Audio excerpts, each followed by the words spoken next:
देखो question number 7 question में वही अपने को क्या करनी है, जरा एंट्रीज करनी है। फर्स्ट पॉइंट जो है वो लिखा हुआ है, रोकड़ धनराशि से व्यवसाय आरंभ किया, business started with cash. First entry. अब एंट्रीज आप बताने का ट्राई करना, ठीक है। Business started with cash, cash लगाकर हमने बिजनेस स्टार्ट किया 1,20,000। मुझे ऐसा क्यों लग रहा है क्वेश्चन करवा चुका हूं मैं।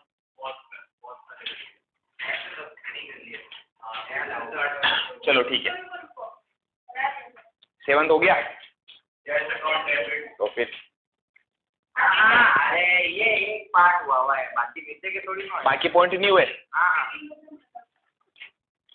रेंट मिला 10,000, नहीं हुआ। चलो ठीक है, आ जाओ। Business start with cash. बताओ दो अकाउंट कौन कौन से इफेक्ट हो रहे हैं, एक तो कैश और एक कैपिटल। कैश एसेट्स है, एसेट्स है तो रियल अकाउंट का रूल लगाओ। क्या कहता है, the things which comes in will be debited, the things goes out will be credited. Cash आ रही है कि जा रही है, आ रही है। कम्स इन क्या करेंगे, डेबिट। कैश अकाउंट डेबिट, और क्या बन गई इससे हमारी, कैपिटल। पता है कैपिटल हमारे लिए लाइबिलिटी होती है, इसलिए लाइबिलिटीज हमेशा इंक्रीज होने पर क्रेडिट होती है। लाइबिलिटी जब भी बढ़ेगी क्रेडिट होगी, एसेट जब भी बढ़ेगी डेबिट होगी। इनको याद रखो आप, ठीक है। ये शॉर्ट ट्रिक है, अपने को रूल इतना फॉलो करने की जरूरत नहीं पड़ेगी फिर। तो बस सिंपल सी एंट्री हो गई। सेकंड एंट्री देखो, रेंट रिसीव, किराया प्राप्त हुआ, रेंट रिसीव। बताओ दो अकाउंट कौन कौन से इफेक्ट हो रहे हैं, एक तो रेंट खुद और दूसरा कैश आएगी हमारे पास। तो देखो रेंट रिसीव हो रहा है तो इनकम है कि एक्सपेंस है,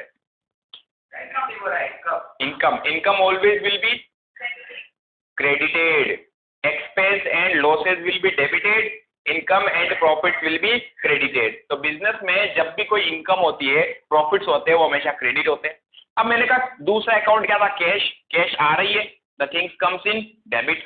कैश आएगी तो क्या करो, डेबिट करो। कैश अकाउंट डेबिट, और 2 में आ जाएगा, टू रेंट रिसीव। वो तो आएंगे जब भी तब होंगे ना, वही हो रहा है, हो रहा है।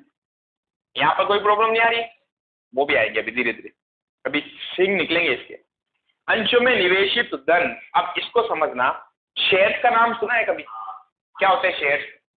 कंपनी क्या करती, जब कंपनी को पैसा चाहिए हो ना, तो कंपनी पब्लिक के पास आती, हमारे पास। वो आके कहते हैं आप हमारी कंपनी में पैसा इन्वेस्ट करो, हम जो भी प्रॉफिट कमाएंगे उस प्रॉफिट का एक पार्ट हम आपको देंगे। हमने कहा बढ़िया है, अगर मुझे कंपनी में ट्रस्ट होगा तो मैं उस कंपनी में पैसा इन्वेस्ट करूंगा।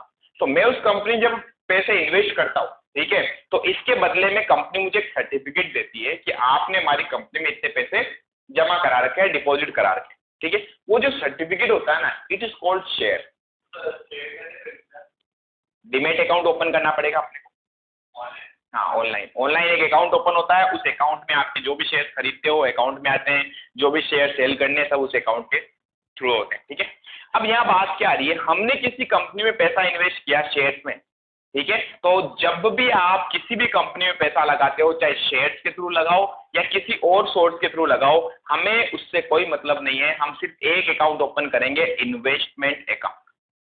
मैं अगर कहीं किसी भी कंपनी में पैसा लगाता हूं तो इसको हम क्या बोलेंगे, मैंने पैसा इन्वेस्ट कर दिया, ठीक है। और जो इन्वेस्टमेंट है ये हमारे लिए एसेट बन जाती है। क्यों, क्योंकि मेरा पैसा है, मैंने वहां लगाया है, तो उस पैसे के ऊपर किसका राइट है, हमारा राइट होगा। समझ गए। तो हर वो चीज जिसके ऊपर हमारा राइट है हमारे लिए क्या बन जाती है, एसेट। अब मैंने कहा हमने शेयर्स में पैसा इन्वेस्ट किया, डूब गई तो पैसा भी डूब गया, एसेट भी खत्म गया। इन्वेस्ट इन शेयर, हमने शेयर्स में पैसा इन्वेस्ट किया, क्या एंट्री होनी चाहिए, इन्वेस्टमेंट अकाउंट डेबिट, ठीक है। और मैंने पैसा लगाया तो मेरे यहां से कैश गई टू कैश अकाउंट। तो जब भी आप शेयर्स में पैसा लगाओ या किसी में भी, अगर वर्ड आ जाता ना इन्वेस्ट, इन्वेस्ट किया आपने, तो हमें अकाउंट कौन सा ओपन करना है, इन्वेस्टमेंट का आएगा। यस, शेयर आया ना, नहीं, वर्ड आना चाहिए इन्वेस्ट किया आपने पैसा, ठीक है। शेयर्स में, डिबेंचर्स में और भी बहुत सारी चीजें होती है जो आप कंपनी में इन्वेस्ट कर सकते हैं, सोर्स के थ्रू इन्वेस्ट कर सकते हैं। तो एंट्री हो जाएगी investment account debit to cash account. मेरे यहां से पैसे गए कितने, 50,000 50,000। फोर्थ पॉइंट, डिविडेंड रिसीव हुआ अपने को, लाभांश मिला। अब ये डिविडेंड क्या होता है समझते हैं, वही समझाऊंगा। डिविडेंड रिसीव, जस्ट अभी हमने पैसा इन्वेस्ट किया शेयर, जब कंपनी हमारे पास आई थी पैसा मांगने के लिए, तो कंपनी ने क्या बोला, आप हमारी कंपनी में पैसा इन्वेस्ट करो शेयर्स के थ्रू, जो भी प्रॉफिट होगा उस प्रॉफिट का एक शेयर हम आपको देंगे। ठीक है, कंपनी में हमने पैसा इन्वेस्ट किया शेयर्स के थ्रू, मैंने पैसा दिया कंपनी को, अब कंपनी अगर प्रॉफिट कमाएगी तो एक शेयर अपने को देगी। वो कंपनी जो अपने प्रॉफिट का एक शेयर अपने को देती है ना, इट इज कॉल्ड डिविडेंड। क्या बोलते हैं उसको, डिविडेंड। हिंदी में इसे बोलते हैं लाभांश। लाभांश के अगर दो टुकड़े करें तो लाभ का एक अंश जो कंपनी ने अपने को दिया, लॉस होगा तो डिविडेंड नहीं मिलेगा।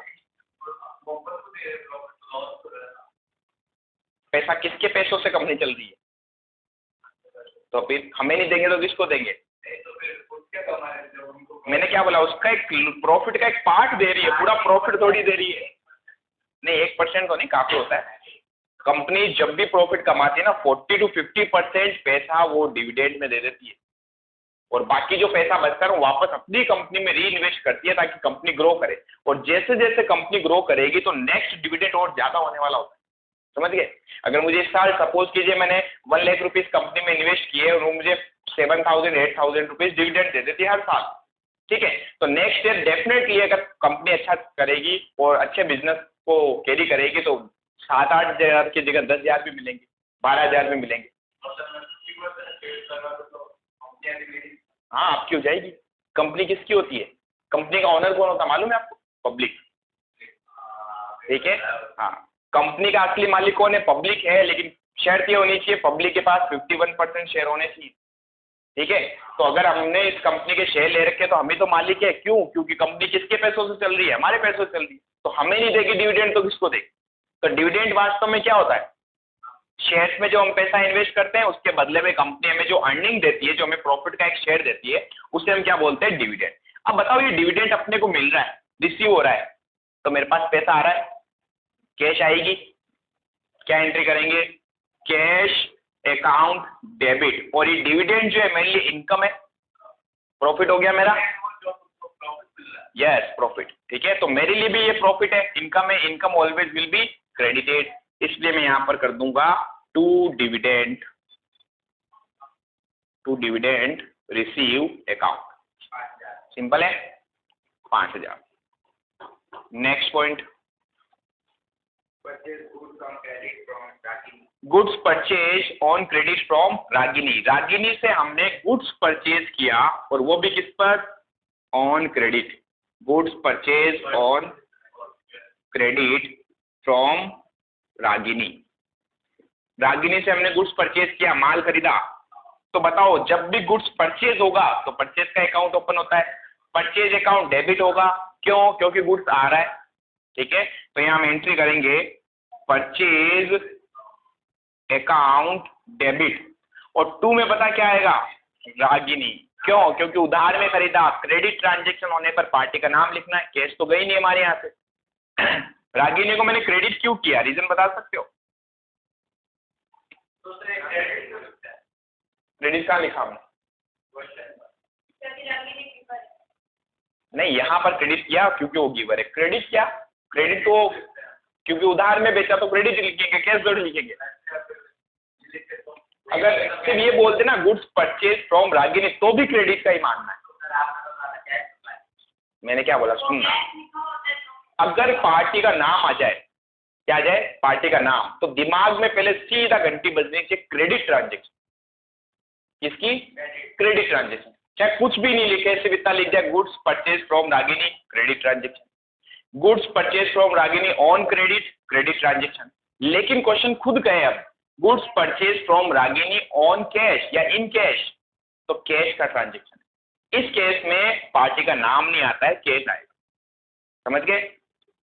तो purchase account debit to Ragini account, कितने का गुड्स परचेज किया, 35,000। ठीक है, 6 पॉइंट है हमारे पास।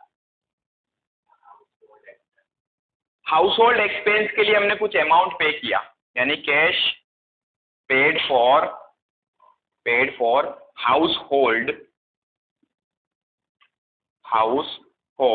एक्सपेंस। क्या होता है हाउस होल्ड एक्सपेंस? हिंदी में कहें तो घरेलू व्यय।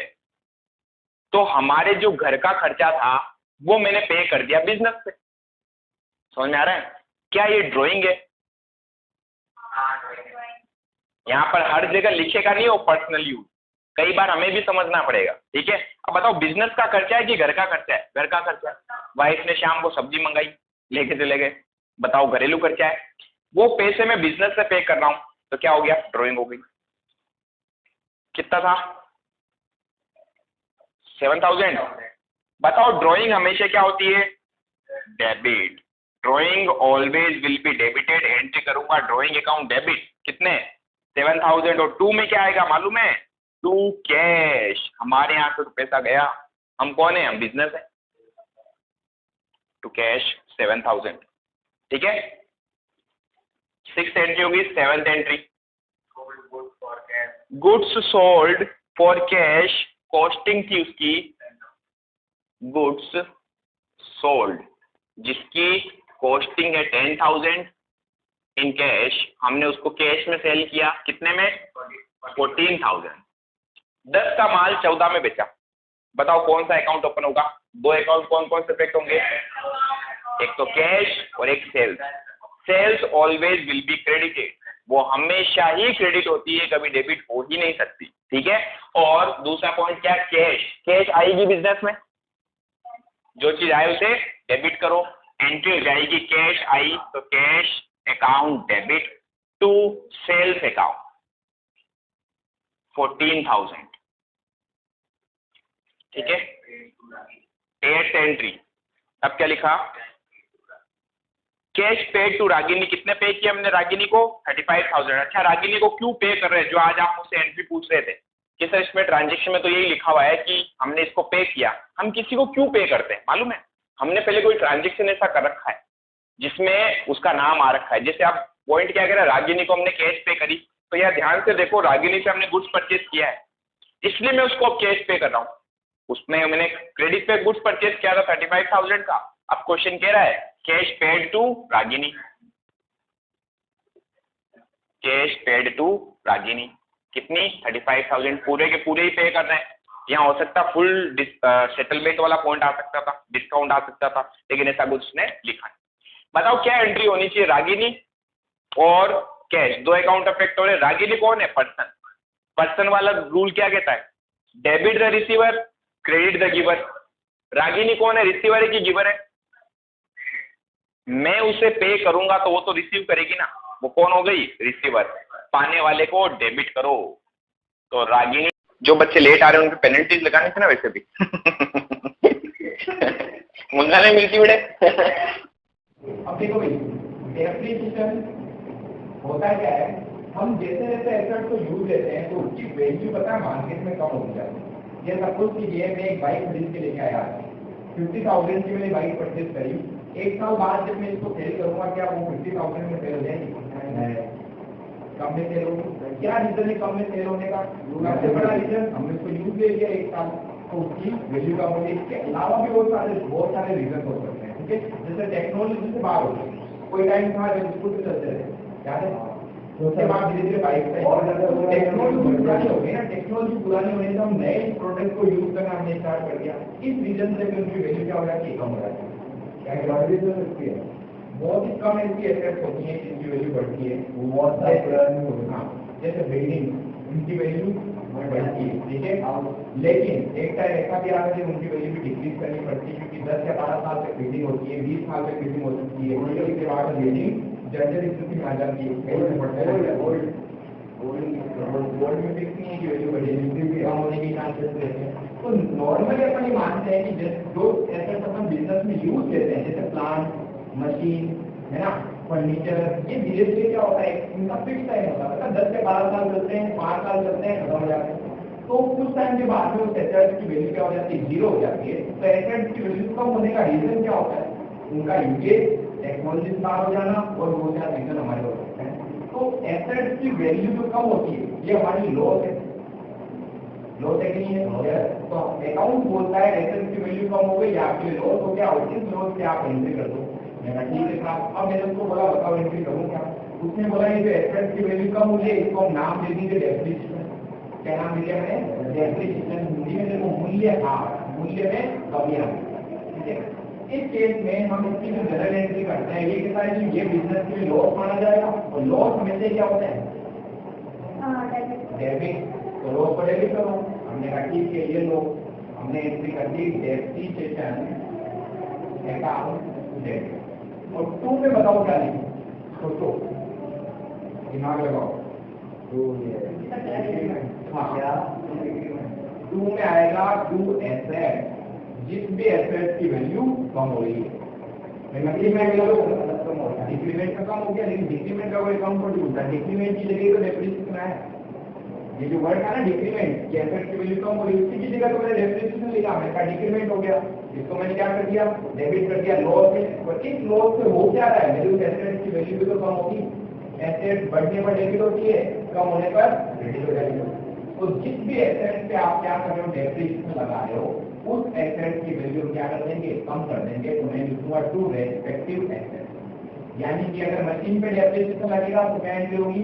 Depreciation account debit to machine. Furniture पे लगेगा depreciation account debit to furniture. Point clear है? तो एंट्री आज को तो चलते क्या एंट्री जाएगी? डेप्रिसिएशन अकाउंट डेबिट है रेस्पेक्टिव, तो उससे रिलेटेड एसेट जो भी है इसका नाम लिखा, ठीक है। तो अब आपकी शायद एंट्री आ रखी है। अगर एक एग्जांपल क्वेश्चन नंबर कौन सा है? 13। क्वेश्चन नंबर 4 में पॉइंट नंबर 13 जो है ना, वो वही एग्जांपल दे देना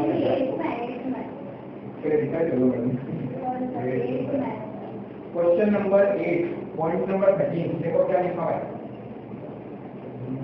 भवन पर half depreciation on building, depreciation on building, building पर डेप्रिसिएशन लगा, बताओ कितना कितना का अमाउंट?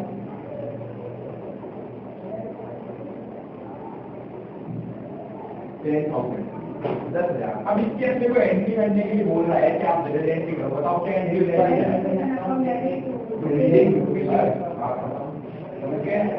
Depreciation account debit. आपको क्या बताइए डेबिट हो रहा है? क्या डेबिट हो रहा है? डेबिट हो रहा है, क्या हम कर रहे हैं डेबिट? पता नहीं लगा कैसे लॉ का डिफरेंस चाहिए। डेप्रिसिएशन लॉस क्योंकि बिल्डिंग की वैल्यू कम हो रही है, इसलिए लॉस को हम डेबिट करते हैं। और एसेट को क्रेडिट क्यों किया? जिसकी वैल्यू कम हो गई। एसेट बढ़ने पर डेबिट होती है, कम होने पर क्रेडिट हो जाता है। 10,000 छापो फटाफट। अब डेप्रिसिएशन की एंट्री कराए तो कर लेना।